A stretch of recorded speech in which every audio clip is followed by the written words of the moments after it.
Alright, we're looking at Stand By Me, and just a quick tutorial. The original key has us, what was the original key? It was A major there.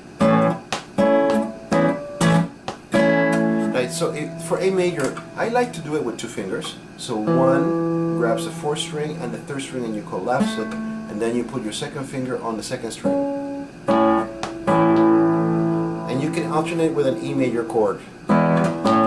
And that gives you a sensation of doing that walking bass line that makes the song so famous. But as you're learning how to play the guitar, some of these things might become a little tricky. So I would just start with that, either this way,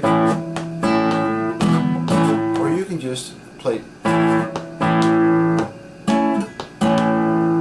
And then the next chord is what makes this difficult. You have to land a bar. So you grab the sixth string on the second fret, put 3 and 4 on the fifth and fourth string stacked on top of each other on the fourth fret, and then you land your bar.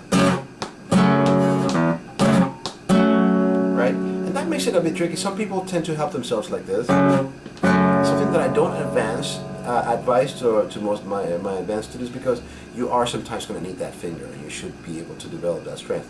It takes about 1 month, give or take, to develop the ability to do bars. Okay.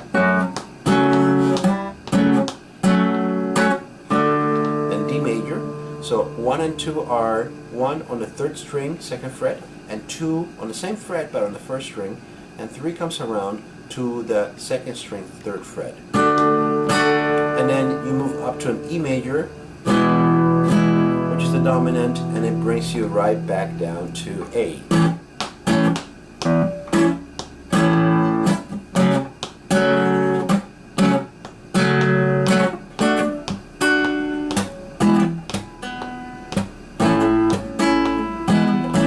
That's the original key. Now, I have an offer for you, as a partial solution. If you learn it in a different key, you will probably not have to deal with making bars. And I suggest just moving it up, down 1 key to G major.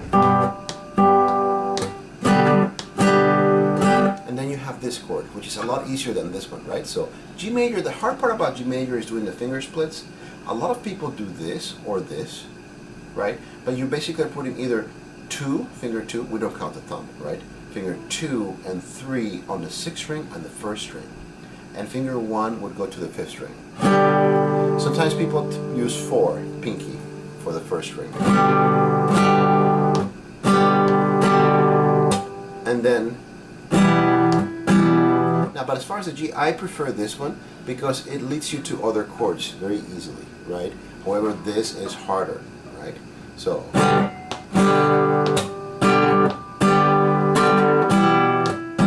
and that's E minor. 2 and 3 are on the fifth string and fourth string, second fret, respectively.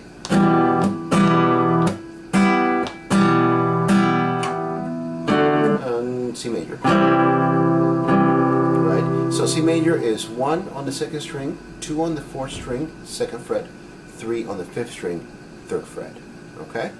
And then you go to D major, which we looked at before, right? And then you're back on G.